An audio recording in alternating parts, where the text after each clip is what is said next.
Yo, what's up, humans? Oh my gosh, this is such a strange start to a video. So I want to come into this video, first of all, just apologizing for my last upload. It was my last commentary video, I should specifically say. It was a way more emotional video than what I'm quite used to uploading on this channel nowadays. And it was also, in my opinion, very mean-spirited.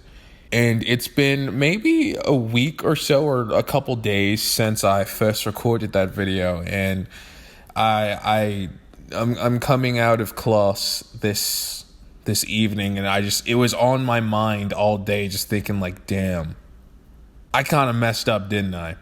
You know, I don't have a main focus for this channel. I literally just upload whatever I like, whatever I want, whenever I do. But at the main base core, I feel like the commentary stuff is the meat and potatoes of this whole entire operation here.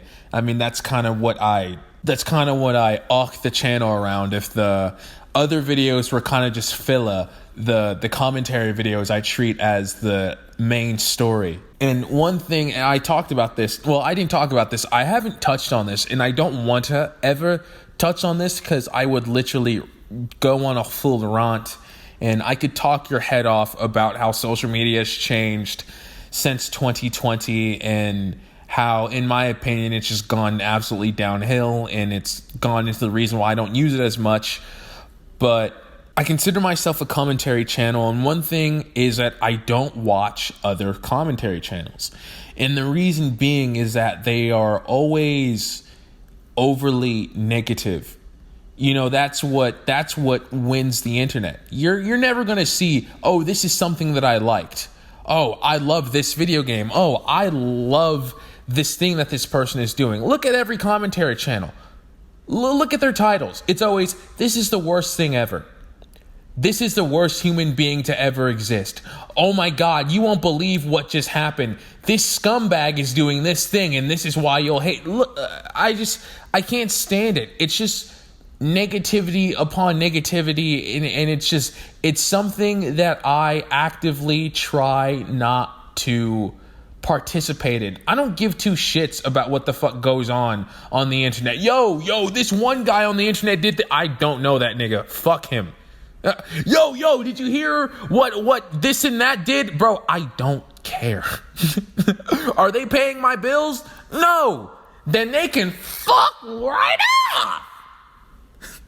And even though I do make a lot of like jokes in my videos, that last video, that wasn't, I mean, I haven't watched it back, so I don't exactly remember what I said in the context, but I do remember just being absolutely fucking pissed.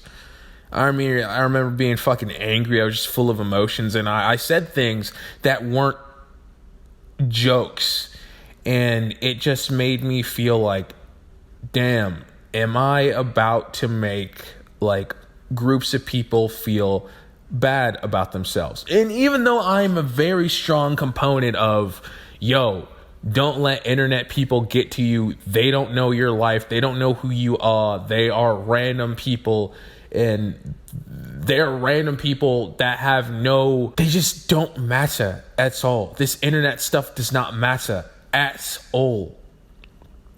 But I know a lot of people aren't on that wavelength, and a lot of people will hear people's opinions on the internet and be like, damn, is that how people feel? It's all like, as much as I don't agree with that type of mentality, I also don't want to be the type of person that's all like, yeah, let's fucking insult people on the internet to toughen them up. I'm tired of these soft ass. Listen, I'm not on that type of timing. And that last video, I feel like I kind of dropped the ball on the type of person that I want to be, and I never want to get to that point where I'm just insulting people, I guess. And I'm sorry. I know this sounds so weird because honestly, at the end of the day, I'm very unorthodox when it comes to posting on the internet. I don't have my likes turned on. I don't have my comments. This shit scares me. This shit actually actively scares me. So I don't know anything that goes on. For all I know, fucking nobody could have watched that video. And I'm just talking to nobody right now. For all I know, fucking one person could have watched that video. And they're all like, yeah, I agree with everything that you said in that video, Eve. Like go off. It's like, not really. I mean, thank you though. But it's it's crazy how you can think you have your head so tightly squeezed on. I said that wrong, but I don't know what the correct saying is.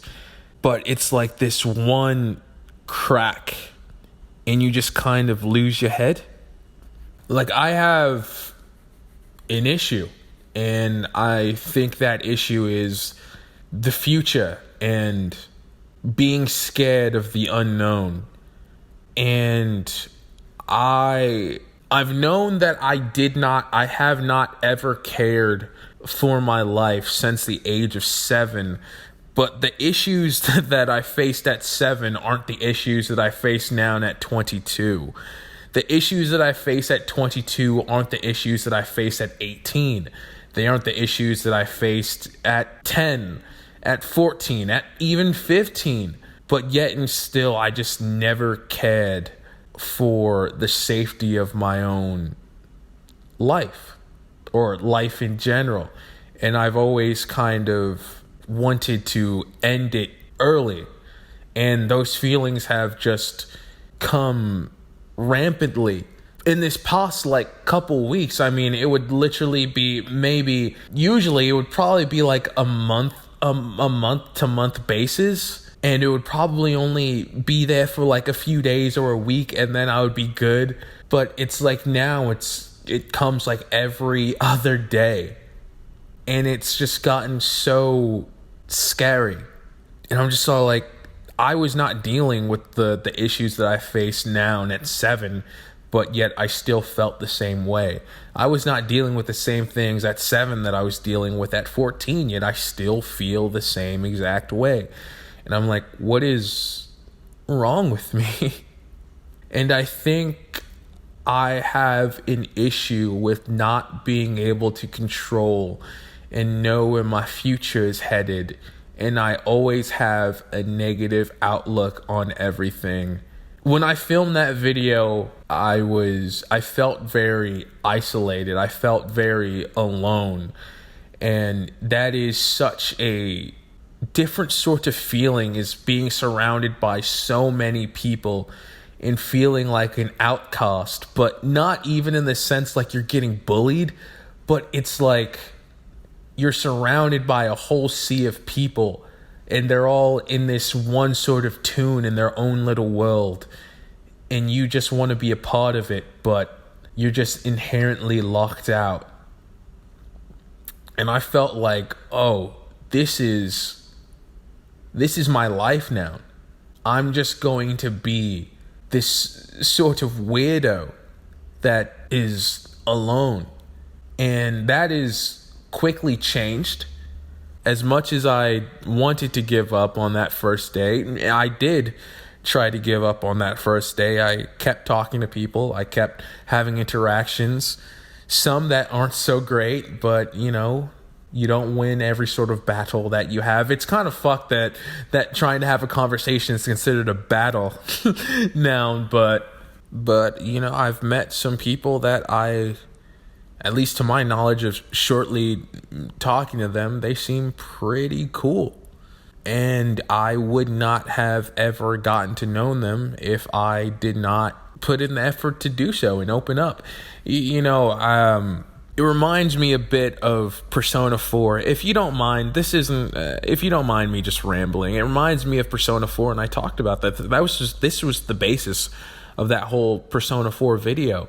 And it was how, I will not spoil Persona 4, do not worry about it. But there is one character who was dealt a shitty hand, And instead of trying to get out of it, he just wallowed away in his sadness. And he became completely deluded and insane in his own isolation. Instead of working to combat the life that he hated, he actively dug himself deeper into that pit that he wanted to get out of. And it's like after that first day of school, I could have became like a complete dickhead. I could have been like, man, fuck this place. I'm not talking to anybody. I'm not even going to attempt to do this shit. If this is the type of reaction that I get to simple comments or a simple hello, then man, I just fuck people. I'm never speaking to people around this place ever again. But I didn't. I couldn't. Even if I tried to, it's just not within me to not try and speak to people, I guess. And it is a 100% result of my own effort in still trying to speak to people, even if I fail sometimes, that I have met some people that I feel could turn into maybe long-lasting friendships, potentially. Who knows? And even if it isn't long-lasting, it doesn't matter. At least I'm having fun with these people for these short, whatever semester, few years, whatever it may be. I think that's absolutely lovely. And it would not have legitimately speaking, I do not think any person that I'm talking to right now, there isn't a single person that I did not start the conversation with. But it wouldn't have happened if I just stayed quiet. You know what I mean? And if I'd stay quiet, I would be probably even more angry right now and today, recording this video. What I'm about to say next, it's not supposed to be a flex. It's literally just something that I always kind of think about. I remember back in high school, there were a lot of girls that were interested in me, but I was never interested back. And I felt bad because I always thought, I was like, damn, these people are like showing that they're interested in me, but I don't feel like I would make the best partner for them because I'm not interested back.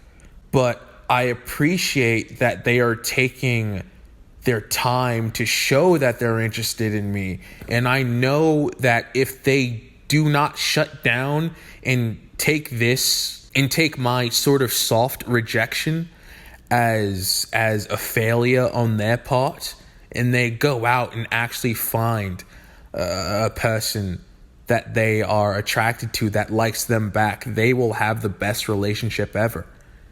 Because I know that I'm not a fit for them, but I know that if they keep their spirits high and they continue searching for that person that they will ultimately love, they will find them.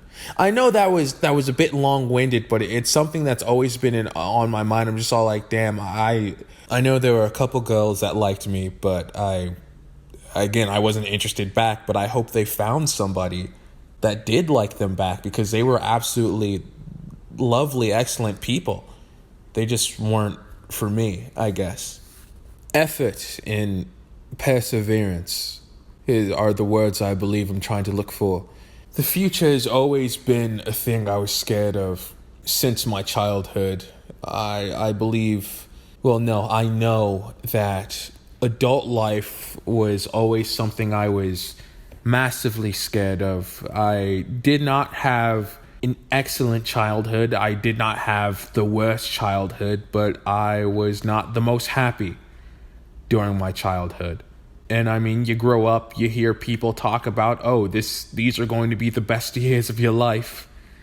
And it's all like, wow, if these years are already shitty, why the fuck would I ever want to live past these years and see how much more of a hindrance shit gets in the future? And some of that thinking is still lingering inside. I mean, I think every sort of... I don't like the euphemisms that people use when they talk about taking their lives, but whenever I go through one of these episodes, I always think to myself, oh, this is going to be the last time I ever think about this because I've grown as a person. So like, I've lived more life.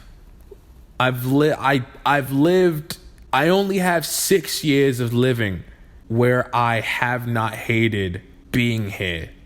And the rest are just completely miserable. So do I think the ideation is gone? Absolutely not. I'm sure it will return back. So something will happen this week and I'll be right back at square one. But at least I have this newfound perspective. The future scares me. It always has, it always does. More than likely always will. People always say, why fear the future? You can't control it. Yeah. That's exactly why I'm scared of it, dickhead. I'm sorry, that's a joke, but yeah, a comment like that should be soothing, but no, that doesn't help, strangely enough. Yeah, that was all I kind of wanted to say. It's been Eve, Justice, and I'll see you lot later. Peace.